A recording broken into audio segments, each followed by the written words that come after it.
bawal i-appoint sa gobyerno ang mga kandidatong natalo sa nakalipas na halalan. Ito ang naging paglilinaw at babala ng Commission on Elections, kapwa para sa mga nanalo at natalong kandidato. Ngunit hindi dapat mawalan ng pag-asa dahil ayon sa COMELEC, ang appointment ban ay epektibo lamang 1 taon pagkatapos ng eleksyon. Narito ang detalye.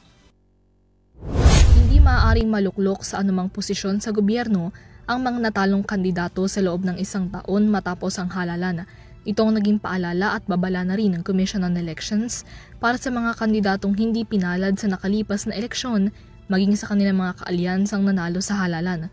Ayon kay COMELEC Chairperson George Erwin Garcia, ang mandatong ito ay alinsunod na rin sa ipinatutupad na 1-year appointment ban para sa mga kandidatong hindi nanalo sa eleksyon. Sa ilalim ng Article 9, Section 6 ng 1987 Constitution at ng 1991 Local Government Code, pinagbabawalan ng batas ang mga natalong kandidato na ma-appoint sa government office o sa kahit anong government-owned o controlled corporations sa loob ng 1 taon pagkatapos ng tinakbuhang eleksyon. Paliwanag ni Garcia, ang mandatong ito ay upang masiguro na hindi magiging padrino system ang politika at ang serbisyo publiko.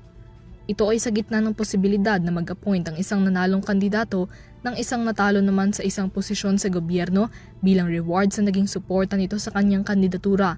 Noong Nobyembre 2023, mas pinagtibay din ng Korte Suprema ang mandatong ito ng batas at sinabing saklaw nito ang lahat ng mga natalong kandidato sa nakalipas na halalan. Ito ay kasunod ng naging apela ng isang natalong vice mayor na inireklamo ang pagpapahinto sa kanyang sahod at economic relief assistance bilang na-appoint na legal officer 2 sa munisipyo. Para sa EuroTV News, Mia Layagin sumasaludo sa bawat Pilipino.